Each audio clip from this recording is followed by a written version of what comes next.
I hope आप सब अच्छे होंगे। ये वीडियो में हम लोग कंप्लीट एसएसटी को कवर कर रहे हैं class 10 CBSE final board examination के लिए। अगर आप ये वीडियो देख के जाते हो तो पहले ही हम कह दें 90 to 95% क्वेश्चन इससे मैच करने वाला है, इसका गारंटी मेरी है। ओके, ज़्यादा से ज़्यादा 5 मार्क का सवाल इधर उधर हो सकता है, वरना बाकी सेम टू सेम डिट्टो जितना बोलने वाले हैं इसी में से आने वाला है। तो अगर आप ऑलरेडी पढ़ चुके हो तो ज़रा कंपैरिजन कीजिए कि जो जो हम बोलने वाले हैं कि आपने इतना चीज़ों को पढ़ा या नहीं पढ़ा।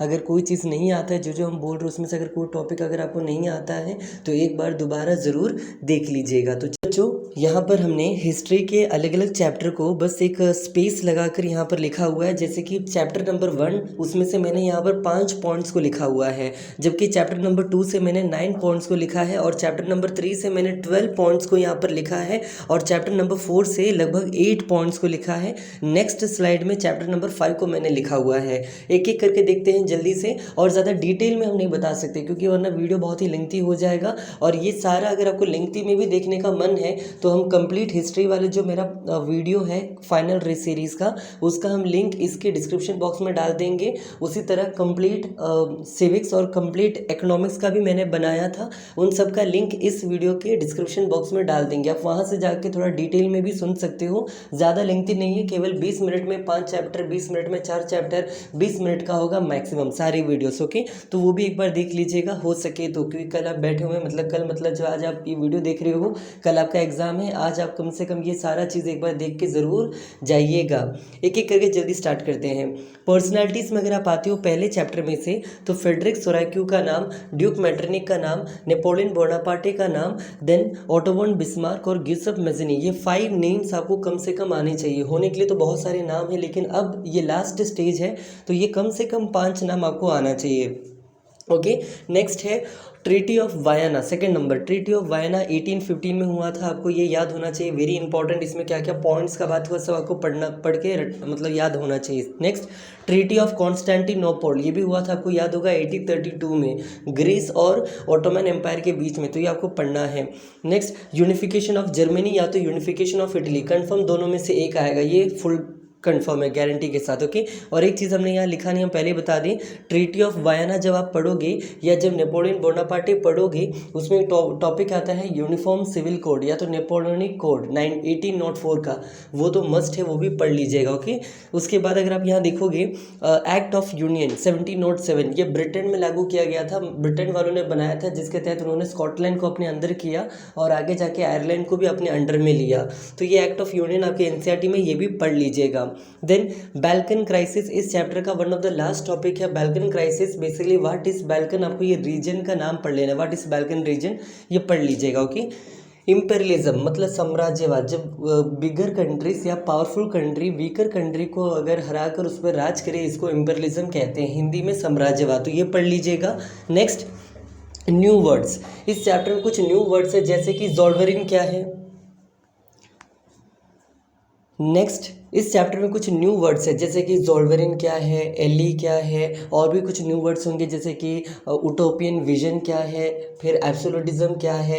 ये जितने भी न्यू टर्म्स आपको दिख रहे होंगे इस चैप्टर में, ज़रा ज़रूर एक बार देख के जाइएगा, पढ़ के जाइएगा। जैसे कि हैब्सबर्ग एम्पायर क्या है, तो ये सब। ओके, एंड बॉक्स, इस चैप्टर के एंडिंग पार्ट में आओगे तो एक बॉक्स आपको पढ़ना है, जिसमें आपको पढ़ना होता है ब्रोकन चेन क्या चीज़ को रिप्रेजेंट करता है, ब्रोकन चेन या तो ओक लीफ, ये क्या चीज़ को रिप्रेजेंट करता है, या रेड कैप, ये रेड कैप क्या चीज़ को रिप्रेजेंट करता है। तो एक बॉक्स है, हम बच्चों को बताए हुए हैं, वो बॉक्स ज़रा एक बार ज़रूर पढ़ लीजिएगा। ओके, ये है आपका पहला चैप्टर कंप्लीट। सेकंड चैप्टर की ओर आते हैं, impact of first world war, ये सेकंड ही पेज में दिया गया है, फर्स्ट वर्ल्ड वॉर का इम्पैक्ट पढ़ लीजिएगा, इंपॉर्टेंट है। सेकंड, गांधी जी और सत्याग्रह, गांधी जी से रिलेटेड जो जो सत्याग्रह है, जैसे कि मान लीजिए चंपारण सत्याग्रह होगा, खेदा हो गया, अहमदाबाद कॉटन मिल स्ट्राइक हो गया, नॉन कॉपरेशन मूवमेंट हो गया, एंड सिविल डिसोबीडियंस मूवमेंट हो गया, ये पांचों आपको आना चाहिए।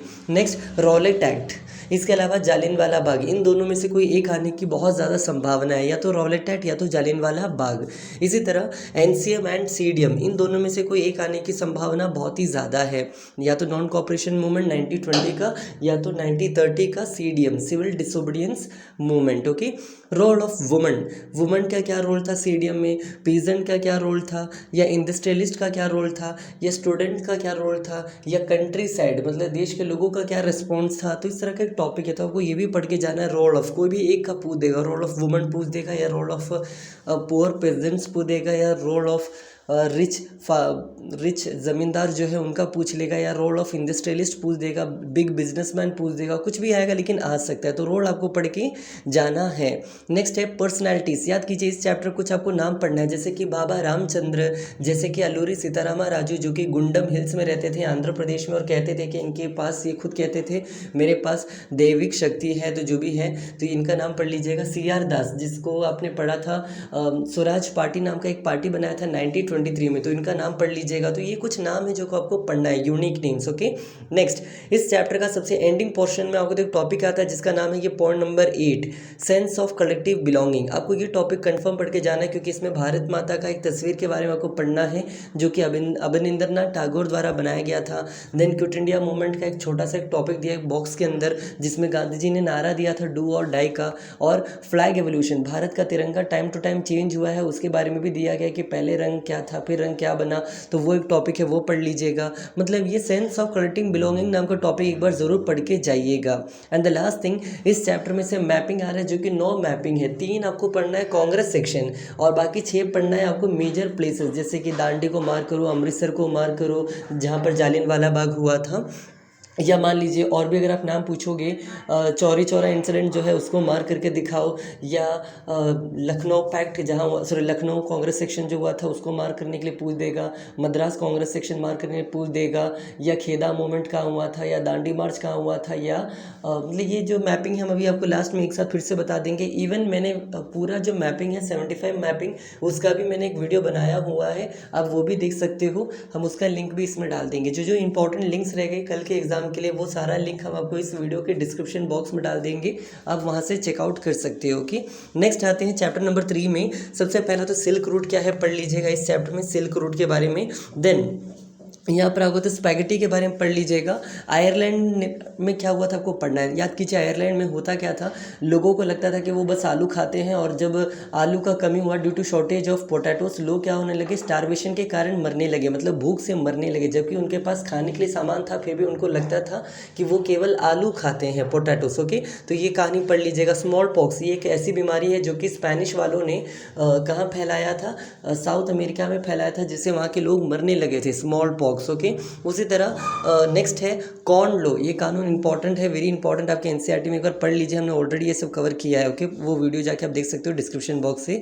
नेक्स्ट रोल ऑफ टेक्नोलॉजी, जिसमें रेफ्रिजरेटर वाला टॉपिक आपने पढ़ा था। रिंटरपेस्ट नाम की बीमारी के बारे में आपने पढ़ा था जो कि साउथ अफ्रीका में फैलाया गया था। चटनी म्यूजिक, पेज नंबर 64 ज़रा एनसीईआरटी का ज़रूर पढ़िएगा, उसमें बहुत सारे न्यू टर्म्स है, डिफरेंट टर्म्स है, जैसे कि चटनी म्यूजिक क्या है, जैसे कि बॉब मार्ली कौन है, जैसे कि रास्ता फरियानिज़म क्या है, और भी कुछ वर्ड है, एक एच से एक वर्ड है। तो इस तरह बहुत सारे टर्म्स वाले पेज है आपका, पेज नंबर 64, तो एक बार ज़रूर देख के जाइएगा। और एक और वर्ड होगा न्यू सिस्टम ऑफ स्लेवरी, तो ये पेज ज़रूर देख के जाइएगा। ओके, और इसी न्यू सिस्टम ऑफ स्लेवरी को कहा जाता है इंडेंजर्ड लेबर। तो आपको ये क्या है इंडेंजर्ड लेबर पढ़ के जाना है, साइड बॉक्स में दिया गया है इसका डेफिनेशन। ओके, नेक्स्ट है ग्रेट डिप्रेशन, और इसका इंडिया पर क्या इंपैक्ट पड़ा आपको ये पढ़ के जाना है। व्हाट इज ग्रेट डिप्रेशन, या तो the impact of great depression on India, दोनों में से कोई एक कंफर्म मतलब कंफर्म आ सकता है, very important.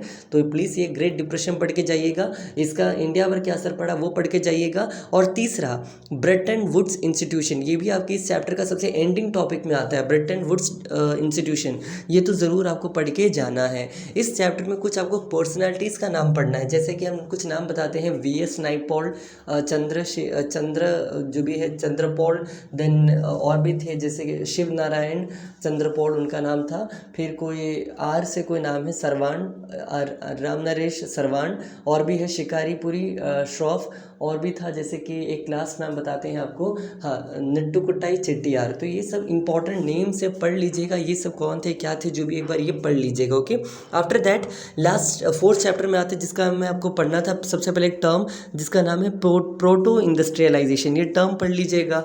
Next inventions and उसके डिस्कवरी किस किस ने किया उनके नाम पढ़ लिया जाए, जैसे कि स्पिनिंग जेनी का आविष्कार किसने किया, या जो भी इस तरह के इन्वेंशन वाले नेम्स है, स्टीम इंजन का आविष्कार किसने किया, तो ये सब पढ़ लीजिएगा। ओके, बुक में दिया गया है।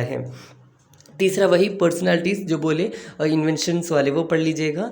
दोनों सेम ही हुआ, ओके, ज़्यादा कोई डिफरेंस है नहीं। हाँ, पर्सनालिटी में पूछो तो और भी कुछ है, ज़रा सुन लीजिए। इस चैप्टर में आपको बहुत सारे बिजनेसमैन के नाम पढ़ना है, जैसे कि जमशेदजी टाटा या हुकुमचंद, सेठ हुकुमचंद, या और भी नाम थे जैसे कि द्वारका नाथ टैगोर, ये नाम है। तो इस तरह बहुत सारी पर्सनालिटीज़ का नाम आपको पढ़ना है, तो वो भी ज़रा देख लीजिएगा इस चैप्टर में। फोर्थ, ये इंपॉर्टेंट है, इसमें से एक सवाल बनेगा, that is called the role of advertisement. तो ये पढ़ के ज़रूर जाइएगा, रोल ऑफ एडवर्टाइजमेंट। नेक्स्ट, ये भी वेरी इंपॉर्टेंट है, वर्कर्स कंडीशन। इस देश में, मतलब इस देश में नहीं, जो बेसिकली इंडस्ट्रीज आ रहे थे तो वर्कर का कंडीशन क्या था, तो आंसर है लो वेजेस हुआ करता था। देन और क्या था, लो वेजेस होने के साथ साथ वर्किंग टाइम जो होता था बहुत ही हाई रहता था। देन उनका पुअर स्टैंडर्ड ऑफ लिविंग रहता था, कोई सेफ्टी मेजरमेंट नहीं होता था। तो ये सब आपको लिख के आ सकते हो आप लोग। देन अगला है इंडस्ट्री। मैनचेस्टर नाम का एक टॉपिक है आपके एनसीईआरटी में, मैनचेस्टर कम्स टू इंडिया नाम का। तो एक बार देख लेना, मैनचेस्टर बेसिकली एक प्लेस का नाम है जो कि इंग्लैंड में है, जहाँ पर बहुत सारी इंडस्ट्रीज़ है। और यही चीज़ इंडिया में भी हो रहा था, बहुत सारे इंडस्ट्रीज़ इंडिया में खुल रहा था, मतलब कॉलोनीज़ में खुल रहा था। तो इसका रीज़न क्या था, आपको पर्पस आपको बताने के लिए पूछा जा सकता है। नेक्स्ट है वीवर्स प्रॉब्लम, वही है जो वर्कर्स का प्रॉब्लम था, वही आपको समझ के लिख देना है। नेक्स्ट है आपका फैक्ट्री केम अप। ये वाला एक टॉपिक एक बार पढ़ लीजिएगा कि फैक्ट्री केम अप से क्या क्या प्रॉब्लम हुआ या जो भी है, या बेनिफिट्स क्या क्या, आपको ये पता रहना चाहिए। तो ये 4 चैप्टर यहाँ हो गया। चलिए अब नेक्स्ट स्लाइड की ओर आते हैं और नेक्स्ट चैप्टर को देखते हैं ज़रा, ओके। यहाँ पर है आपका नेक्स्ट, देख पा रहे हो लास्ट चैप्टर प्रिंट कल्चर वाले में सबसे पहला ये वर्ड पढ़ के जाइएगा, चाइना। चाइना था जहाँ पर पहला प्रिंट आया और पहला पेपर भी वहीं पर था, ऐसा कहा जाता है। डायमंड सूत्रा, ये जापान का सबसे ओल्डेस्ट बुद्धिस्ट बुक है, आपको ये रट्टा मार के जाना है, ये कई बार प्रीवियस ईयर में पूछ चुका है, okay. Diamond Sutra the oldest Japanese Buddhist book, okay. Next है ग्यूटेनबर्ग, ये basically he is a son of merchant, और ये वही आदमी जिन्होंने पहला प्रिंटिंग प्रेस बनवाया था जर्मनी में, और वो जो पहला बुक छापा उसका नाम था बाइबल। तो ये आपको याद रख के जाना है। नेक्स्ट है मार्टिन लूथर, ये बेसिकली एक राइटर थे और इन्होंने क्या किया था, एक मूवमेंट स्टार्ट किया था जिसका नाम है प्रोटेस्टेंट रिफॉर्मेशन। ये है कि अगर आपसे कोई पूछ दे, देखो ईसाई धर्म में 2 ग्रुप के लोग होते हैं, एक होते हैं रोमन कैथोलिक्स और दूसरा होता है प्रोटेस्टेंट। रोमन कैथोलिक कंजर्वेटिव होते हैं, पुरानी विचारधारा, जबकि प्रोटेस्टेंट वाले नई विचारधारा के लोग होते हैं। और इसी में हुआ ये था कि जो ये मार्टिन लूथर नाम के आदमी थे, इन्होंने 95 पॉइंट्स को लिखा था, 95 थीसिस, और इन्होंने विंटनबर्ग नाम के प्लेस में जो रोमन कैथोलिक चर्च है उसके डोर्स पर जाकर उसको चिपका दिया था 95 पॉइंट्स को, कि ये सब चीज़ों को पुराने धर्म से, पुराने तरीके में से हटाओ, ऐसा उनका डिमांड था। और इनकी ये खुद एक लीडर बन गए एक मूवमेंट के, और उस मूवमेंट का नाम था प्रोटेस्टेंट रिफॉर्मेशन, जो कि 16वीं सदी में हुआ था। सारा एनसीईआरटी में लिखा हुआ है साइड बॉक्स में, आप ये पढ़ लीजिएगा, very very very important, okay. Next है प्रिंट रेवोल्यूशन का इम्पैक्ट, आपको पढ़ के जाना है। देखिए प्रिंट रेवोल्यूशन का दोनों इम्पैक्ट है, प्लस एंड माइनस। अगर आपसे एग्जाम में पूछे what are the advantages of print revolution या what are the positive impact of print revolution, तो प्रिंटिंग आने से क्या क्या फ़ायदा हुआ आपको बताना पड़ेगा। जैसे कि बुक के प्राइस घट गए, ज़्यादा से ज़्यादा किताब छपने लगे, ज़्यादा से ज़्यादा लोगों तक किताब जो है पहुंचने लगे, तो ये सब प्लस पॉइंट में लिखोगे। लेकिन नेगेटिव में क्या क्या लिखोगे, रॉन्ग इन्फॉर्मेशन लोगों तक पहुंचने लगा, फिर क्या होने लगा, जो ऑथर होता था उनका वैल्यू कहीं ना कहीं गिर गया। और यही है, और कहीं ना कहीं रेवोल्यूशन होने का भी सबसे बड़ा कारण क्या था, बुक्स था, क्योंकि लोग ये अलग अलग नेशनलिस्ट पैट्रियोटिक किताबें पढ़ पढ़ कर, देशभक्ति जग जग कर क्रांति ला रहे थे, तो इससे भी प्रॉब्लम हो रहा था। तो ये सब आपके प्लस एंड माइनस पढ़ लीजिएगा, ओके। नेक्स्ट है आपका मनुस्क्रिप्ट। मनु का मतलब होता है हैंड, एंड स्क्रिप्ट का मतलब होता है रिटन, मतलब हैंड रिटन चीज़ों को मनुस्क्रिप्ट कहा जाता है। ये एक लैटिन वर्ड है, बस याद रखिएगा, ओके। नेक्स्ट है पर्सनैलिटीज़। इस चैप्टर में भी बहुत बहुत बहुत सारे पर्सनैलिटीज़ हैं और उनकी बुक्स और अलग अलग चीज़ें आपको पढ़ना है। जैसे कि हम पूछ दें जेम्स अगस्टस हिक्की, ये क्यों फेमस है जेम्स अगस्टस हिक्की, तो इन्होंने इंडिया का सबसे पहला न्यूज़पेपर छापा था जिसका नाम है द बंगाल गजाटे। या एक और नाम पूछते हैं गुलामगिरी, ये क्या है, तो ये एक बुक है, किसने लिखा था, तो ज्योतिबा फुले। या हम एक और नाम पूछ लेते हैं, मान लीजिए संवाद कौमुदी, ये क्या, तो एक न्यूज़पेपर है जो कि राजा राम मोहन रॉय द्वारा निकाला गया था। तो आपको इस तरह सबके राइटर और उनके बुक्स के नाम वेरी इंपॉर्टेंट है, ये पढ़ लीजिएगा, ओके।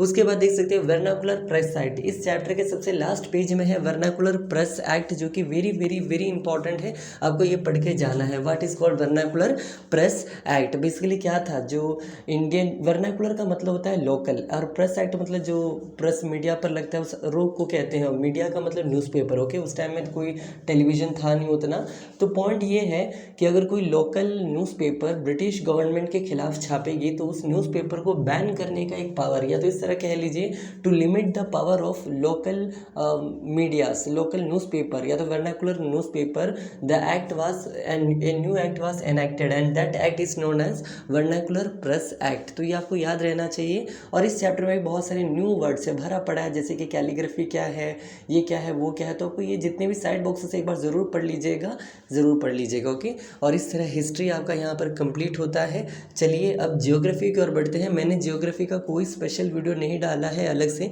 तो इसमें थोड़ा जियोग्राफी को आराम से बात करेंगे और जल्दी से इसको भी। सबसे पहला फर्स्ट चैप्टर जिसका नाम था आपका रिसोर्स, आई गेस है ना, रिसोर्स एंड डेवलपमेंट। उसमें आपको क्या पढ़ना है, रिसोर्स का डेफिनेशन पढ़ लीजिएगा, रिसोर्स प्लानिंग का डेफिनेशन पढ़ लीजिएगा एंड सस्टेनेबल डेवलपमेंट का डेफिनेशन पढ़ लीजिएगा। सेकंड है इसमें कुछ टाइप्स आपको पढ़ना है, जैसे कि रिसोर्सेज के टाइप्स क्या क्या है आप पढ़ लीजिएगा, सोइल के अलग अलग टाइप क्या क्या है वो पढ़ लीजिएगा, सोइल इरोशन के भी अलग अलग थे जैसे गली इरोशन, शीट इरोशन, तो ये सब एक बार देख लीजिएगा।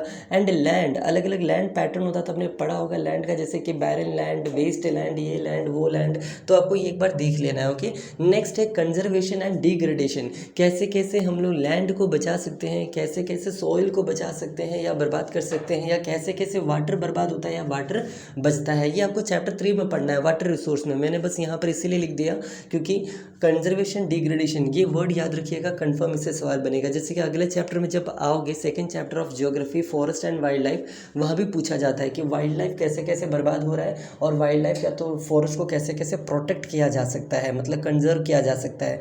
एक सवाल जरूर होगा इस वर्ड से जिसका नाम है कंजर्वेशन एंड डिग्रेडेशन। इसके अलावा अर्थ समिट आपको पढ़ना है, अर्थ समिट के बारे में जो कि 1992 में हुआ था, आपने पढ़ा होगा, जिसमें 100+ कंट्रीज ने पार्टिसिपेट किया था, जिसका मेन मुद्दा आपको पढ़ के जाना है क्या था, सडन एक्शन लेने के लिए जो कि एनवायरमेंटल प्रॉब्लम्स हो रहा है उसके लिए। इसी में एजेंडा 21 का बात किया गया था, तो ये आपको पढ़ लेना है। और उसके 1-2 पेज बाद आपको एक बॉक्स पढ़ना होता है जिसमें आपको स्मॉल इज ब्यूटीफुल नाम का एक नाम पढ़ना होता है, और एक आदमी थे कोई चुमाचर ऐसे कुछ नाम के जो कि गांधी जी से इंस्पायर्ड थे, वो सब लिखा हुआ है उसमें, वो पढ़ लीजिएगा।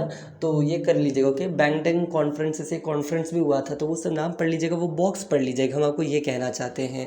नेक्स्ट है land use pattern in India, ये भी आपको एनसीईआरटी में दिया गया है कि 43% ऑफ इंडिया का जो सॉइल है वो एलिवियल सॉइल है, 21% के आसपास लगभग प्लेन्स है, फिर ये है, फिर वो है, मतलब वो जो लिखा हुआ टॉपिक है आप वो एक बार देख लीजिएगा, इंपॉर्टेंट टॉपिक है एनसीईआरटी में। ओके, नेक्स्ट है फॉरेस्ट, थर्ड चैप्टर में आते हैं। फॉरेस्ट वाले चैप्टर में आपको फॉरेस्ट कैसे खराब होता है और फॉरेस्ट कैसे बचाया जा सके ये पढ़ना है।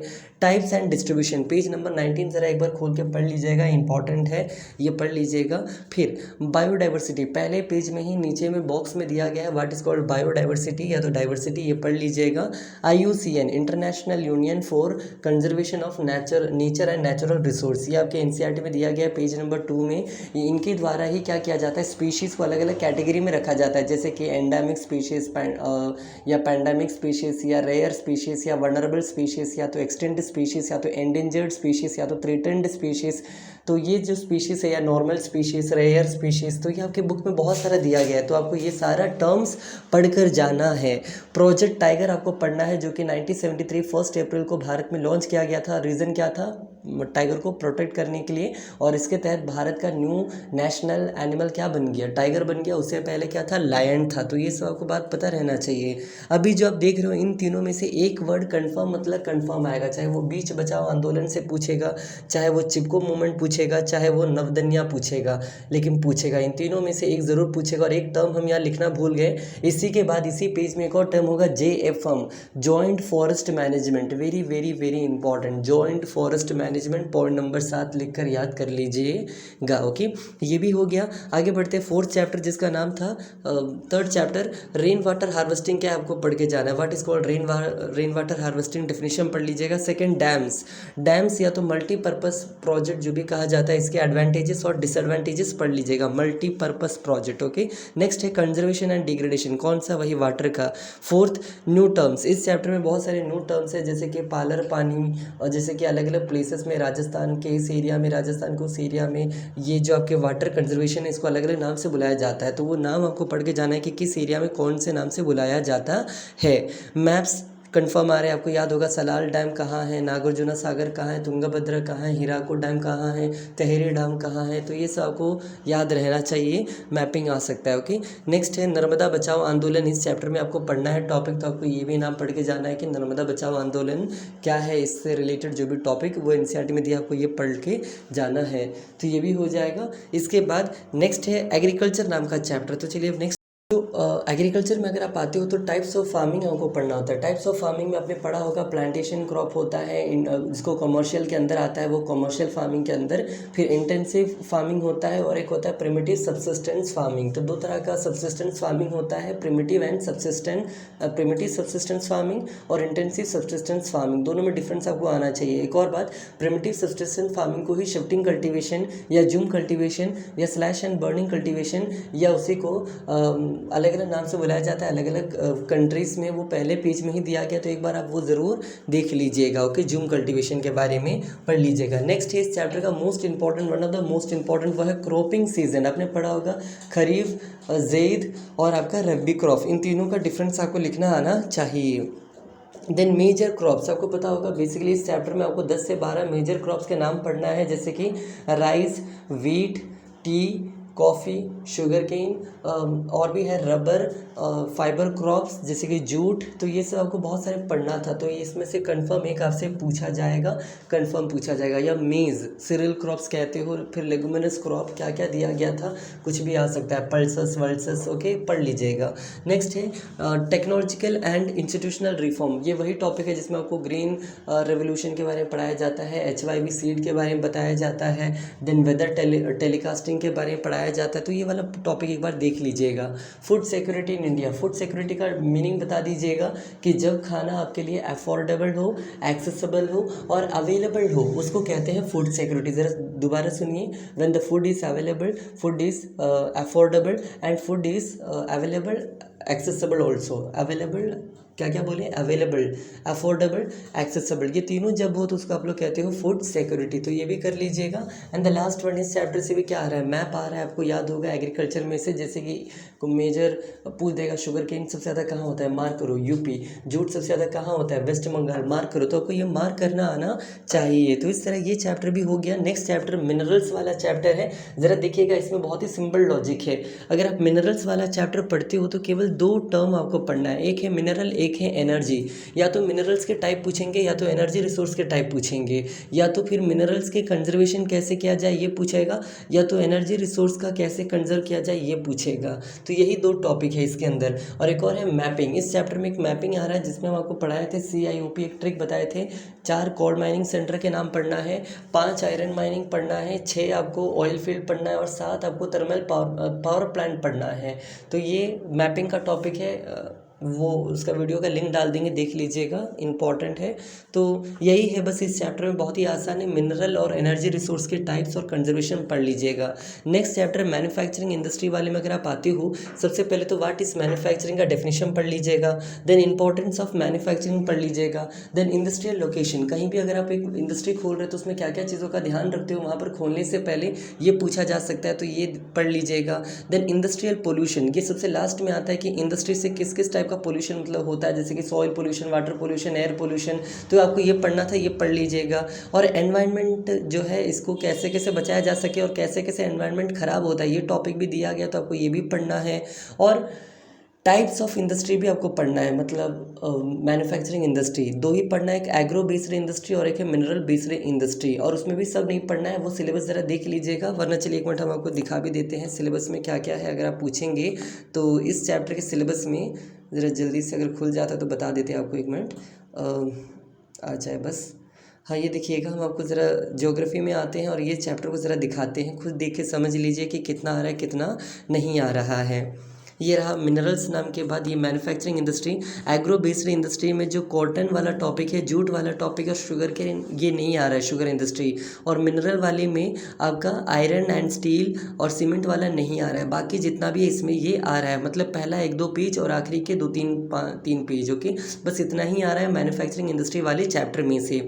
सबसे आखिरी चैप्टर जिसका नाम है लाइफलाइन ऑफ इंडियन इकोनॉमी, चलिए अब इसमें दिखिएगा इसमें से क्या क्या पूछा जा रहा है। ओके, तो जैसे कि आप यहाँ पर देख पा रहे होंगे, सबसे पहला मतलब सबसे पहले ट्रांसपोर्ट के बारे में आपको पढ़ना है, फिर आपको कम्युनिकेशन पढ़ना है, फिर आपको ट्रेड पढ़ना है और आपको मैपिंग भी पढ़ना है। ओके, और एक और बात इसमें एक्स्ट्रा में आपको टूरिज्म ऐसे ट्रेड नाम का एक टॉपिक है वो भी आपको पढ़ना है। तो ट्रांसपोर्ट की बात किया जाए तो देखो ट्रांसपोर्ट में बेसिकली आपको टाइप्स पढ़ के जाना है, जैसे कि 3 मोड्स होता है, आपने पढ़ा था Airways, waterways and land. Land में भी देखोगे तो फिर कैसे कैसे होता है, by road, by railway and by pipeline, ये पढ़ना था। पूछ देगा कि कौन सा बेटर है, जैसे कि रोडवे से बेटर क्यों है रेलवे, या रेलवे से बेटर क्यों है एयरवे, या पूछ देगा रेलवे हर जगह क्यों नहीं बनाया जा सकता है, या what is the disadvantages of railway, वही मतलब, या पूछ देगा कि रोडवेज को लोग क्यों प्रेफर करते हैं ओवर रेलवे, रेलवे से भी अच्छा रोडवे को क्यों मानते हैं, या वाई पीपल, या आपको कौन सा अच्छा लगता है रोडवे या रेलवे, रीज़न बताओ क्यों, जस्टिफाई योर आंसर। तो इस तरह के सवाल आपसे पूछ दिए जाएंगे तो आपको ये बनाना है। ओके, नेक्स्ट है आपको इसमें पूछेगा, याद कीजिए रोड्स के बारे में जब पढ़ोगे अलग अलग तरह का आपको रोड पढ़ना था, जैसे कि गोल्डन क्वाड्रिलैटरल जिसको सुपर हाईवे कहते हो, फिर नेशनल हाईवे, फिर state highway, district road, other road, फिर बॉर्डर रोड, तो ये सब रोड के बारे में पढ़ लीजिएगा। फिर एक और था उसमें types of road on the basis of capacity, अभी बताए थे। अगला है on the basis of material used, 2 तरह के रोड होते हैं, metallic road and non metallic road, तो ये सब रोड्स के बारे में पढ़ लीजिएगा। पाइपलाइन के आपको 5 इंपॉर्टेंट पाइपलाइन के नाम दिए, 5 नहीं 3, तो वो तीनों पाइपलाइन का नाम पढ़ लीजिएगा कहाँ से कहाँ जाता है। ट्रेड वाले टॉपिक में अगर आप आओगे तो बैलेंस ऑफ ट्रेड क्या आपको पढ़ लीजिएगा। तो बैलेंस ऑफ ट्रेड क्या होता है, जब जितना इंपोर्ट होता है उतना ही अगर एक्सपोर्ट हो रहा है, मतलब देश में जितना आता है अगर उतना ही देश से बाहर जा भी रहा है, इसको कहते हैं बैलेंस ऑफ ट्रेड। लेकिन what is favourable balance of trade and what is called unfavourable balance of trade. तो फेवरेबल का मतलब क्या होता है, जैसे मान लीजिए आपका कमाई ज़्यादा है, खर्चा कम है, तो वो फेवरेबल होगा। लेकिन अगर आपका कमाई कम है, खर्चा ज़्यादा है, तो वो क्या होगा, अनफेवरेबल होगा। तो favourable and unfavourable balance of trade आपको पढ़ के जाना है। नेक्स्ट है कम्युनिकेशन। कम्युनिकेशन में आपको बेसिकली पढ़ना है mass communication and personal communication, मतलब टाइप्स ऑफ कम्युनिकेशन आपको पढ़ के जाना है। देन पोस्ट ऑफिस के बारे में थोड़ा सा दिया गया है, कुछ चैनल्स का नाम दिया गया, 6 चैनल होते हैं, राजधानी होते हैं, ये होते हैं, वो होते हैं, तो एक बार वो देख लीजिएगा। और एसटीडी मतलब यहाँ पर सेक्सुअली ट्रांसमिटेड डिसीज़ का बात नहीं कर रहे हैं, यहाँ पर एसटीडी का मतलब है वो स्टैंडर्ड डायलर, ट्रंक डायलर, तो ये क्या है एक बार देख लीजिएगा। वो जो 1 रुपये डाल के बात किया जाता था उसके बारे में हम बोल रहे हो कि, तो ये एक बार देख लीजिएगा, ये है कम्युनिकेशन वाला टॉपिक। लास्टली मैप आएगा इसमें, जिसमें आपको एयरपोर्ट एंड सीपोर्ट को मार्क करना आना चाहिए। 10 सीपोर्ट आपको मार्क करना है, जबकि एयरपोर्ट में आपको 6 एयरपोर्ट का नाम करना है। अगेन हम बार बार कह रहे हैं, लिंक में आप जाइए, डिस्क्रिप्शन बॉक्स में लिंक होगा कंप्लीट ज्योग्राफी मैपिंग का, वो आप एक बार ज़रूर देख लीजिएगा। 10-12 मिनट का या 15 मिनट का वीडियो होगा। ओके, तो इस तरह ज्योग्राफी का ये चैप्टर भी यहाँ पर कंप्लीट होता है। अब चलिए, अगर आप बोलोगे तो एक और काम कर सकते थे हम लोग, वो है एक बार ये देख लेते हैं, कौन सा, complete polity and geography economics. Even वो भी क्या बताया, हम आपको एक फ़ोटो ही दिखा देते हैं, आप वहीं से समझ लीजिए। देखिए हम कुछ अभी आपको फ़ोटोज़ दिखाते, पहले ये देख लीजिए। अगर आप अपने चैनल में जाते हो यूट्यूब चैनल पर, वहाँ पर आपको 1 मिनट नेट ऑन कर लेते हैं, हाँ ना, वरना जो भी है ऑन करके आपको दिखा देते हैं। और आई होप आप सब पढ़ लिए होंगे, अगर पढ़ लिए तो अच्छी बात है, अगर नहीं पढ़े तो पढ़ना स्टार्ट कर लो। कितना पढ़ोगे, ज़्यादा टाइम बचा नहीं आपके पास, रिलैक्स करो, जितना हो सके उतना कीजिए, अब ज़्यादा हड़बड़ाने का टाइम है नहीं आपके पास। देखिए यहाँ पर आइएगा, प्लेलिस्ट में जाइएगा, प्लेलिस्ट में जाने के बाद यहाँ पर एक फाइनल रेस सीरीज़ होगा, इसमें जाइएगा। इसके अंदर जो सबसे पहला वीडियो है क्लास 10 का कंप्लीट सिविक्स डाले हुए हैं 12 मिनट में, और नीचे आओगे तो देखिए complete map work second video 18 minute में, और नीचे third video complete history 20 minute में, और फोर्थ है आपका ये देखिए, ये रहा कंप्लीट इकोनॉमिक्स आपका लगभग 17 मिनट में। तो ये देख लीजिए, हम यही कहना चाहेंगे आपसे, तो ये कर लीजिए, आपके लिए इंपॉर्टेंट है, ठीक है, सही चीज़ है। इसके बाद अगर आप दूसरा पूछोगे तो ये वीडियो देख लीजिएगा, मन हो तो, देखने का मन किया तो। और क्या है फिर, ये तो सिलेबस है, इसको हटा देते हैं। फिर ये भी देखिए, इसमें भी कुछ आपको दिखाने लायक चीज़ था मेरे पास, बस देखिए और आप समझिए। ओके, ये रहा पहला स्लाइड, आई होप आपको ये समझ आ रहा होगा। फ़ोन को ज़रा टर्न करके देख लीजिए। ये चैप्टर नंबर 2 से जो जो इंपॉर्टेंट वर्ड्स है कुछ हम उसको लिखे थे कभी पढ़ाने के लिए बोर्ड पर कोचिंग में, तो वो सब ये पहला हो गया। सेकंड स्लाइड ज़रा देखिएगा, ये है चैप्टर नंबर 1 ऑफ हिस्ट्री, तो ये भी आप पोस्ट करके इसको फ़ोटो खींच लीजिए या एक बार पढ़ लीजिए क्या ये सब आपको आता है या नहीं आता है। तो ये भी हो जाएगा। नेक्स्ट चलिए दिखाते हैं आपको, थोड़ा क्वालिटी बढ़ा लीजिएगा 720p या कुछ भी, तभी आप ये सब देख पाओगे अच्छे से। ये रहा जेंडर रिलीजन कास्ट वाली चैप्टर से कुछ इंपॉर्टेंट टॉपिक, इसमें से कम एक वर्ड पढ़ के जाइएगा, वो है point number 3 equal remuneration act. कुछ पढ़ो या मत पढ़ो लेकिन ये पढ़ के चले जाना। इक्वल रेमुनरेशन एक्ट बेसिकली है क्या, equal ways for equal work, के लड़का लड़की हो या कोई डजंट मैटर, जितना काम जो करेगा उसका बराबरी उनका सैलरी मिलेगा। तो ये आपको ये पढ़ के भी जाना है। तो ये हो गया ये चैप्टर का फोटो। फोर्थ चैप्टर ज़रा देखते हैं अगला क्या है। ये रहा सिविक्स का फर्स्ट एंड सेकंड चैप्टर का ये फोटो है, जहाँ पर आप देख पा रहे होंगे यहाँ पर कि क्या क्या इंपॉर्टेंट है। इसमें ज़्यादा बताएंगे नहीं, अब ऑलरेडी वो वीडियो एक बार जाके देख लीजिए, समझ जाओगे। ओके, तो ये फोर्थ वीडियो हो गया अपना, फोर्थ फोटो। नेक्स्ट देखिएगा अगर क्या है आपके लिए यहाँ पर, ये रहा इकोनॉमिक्स का फर्स्ट एंड सेकंड चैप्टर का ये फ़ोटो है। ऑलरेडी मैंने ये उस वीडियो से क्लिक किया है, तो आप वो वीडियो जाकर देखते हो तो ज़्यादा सही रहेगा आपके लिए। ओके, तो ये हो गया वहाँ का। और एक और लास्ट है, ये भी ज़रा देख लीजिए ये क्या है। ये है सिविक्स का चैप्टर 5 एंड 7 का, 6 एंड 7 का फ़ोटो। ओके, तो इस तरह ज़्यादा लेंथी ना हो जाए वीडियो, आपको पकाओ ना हो जाए, इसलिए हम इसको एंड अप करते हैं। मैप ऑलरेडी मैंने अभी हम डाल देंगे इसके डिस्क्रिप्शन बॉक्स में। ये जो भी है जो आपको दिखाएं, या तो सीधा प्लेलिस्ट में जाके खोल के देख लीजिए फाइनल रे सीरीज़ में से, या तो हम सबका वीडियो का लिंक आपके इसी वीडियो की डिस्क्रिप्शन बॉक्स में डाल देंगे। ओके, डिस्क्रिप्शन बॉक्स कैसे खोला जाता है अगर आपको नहीं पता तो वो भी देख लीजिए, डिस्क्रिप्शन बॉक्स कैसे खोला जाता है। देखिए सपोज दैट कोई भी एक वीडियो खोलते हैं, डिस्क्रिप्शन बॉक्स कैसे खोला जाता है आपको बताने के लिए। देखिए ये वीडियो अभी मान लीजिए, देखिए ये वीडियो आया, तो इस वीडियो का ये जो नाम आप देख पा रहे हैं, इस नाम पर क्लिक कीजिएगा तो नीचे जो खुलता है इसको कहते हैं डिस्क्रिप्शन बॉक्स। अभी देखिए इसके डिस्क्रिप्शन पर मैंने कोई वीडियो को नहीं डाला है, लेकिन कोई और वीडियो दिखाते हैं जिसमें आपको डिस्क्रिप्शन बॉक्स मिल जाए, मतलब लिखा हुआ कोई वीडियो वाला हम आपको दिखाते हैं। जैसे कि मान लीजिए कौन सा, ये कंप्लीट मैथ्स खोलते हैं। देखिए कंप्लीट मैथ्स हम स्टार्ट कर रहे हैं। इसके अगर आप डिस्क्रिप्शन बॉक्स में आते हो तो देखिए यहाँ पर हम ऑलरेडी सोशल साइंस का इंपॉर्टेंट वीडियोस डाल चुके हैं, तो आप यहाँ से भी जाके ये वीडियो को देख सकते हो। ओके, या तो इस वीडियो में भी डाल देंगे। तो चलिए इस वीडियो को यहीं पर रोकते हैं, वरना ज़्यादा लेंथी हो जाएगा, आपको हम पकाना नहीं चाहते यहाँ पर। बस all the best for your examination, अच्छे से पढ़िए, जाके एग्ज़ाम दीजिए। और ये अपना यूट्यूब चैनल है तो इतना ही। अगर वीडियो सही लगा हो तो प्लीज़ अपने दोस्तों के साथ शेयर कर दीजिए। सबका एग्ज़ाम है, एक बार वो भी देख लें, वो भी पढ़ लें, और इस तरह अपना एंड अप यहाँ पर करते हैं। Thank you.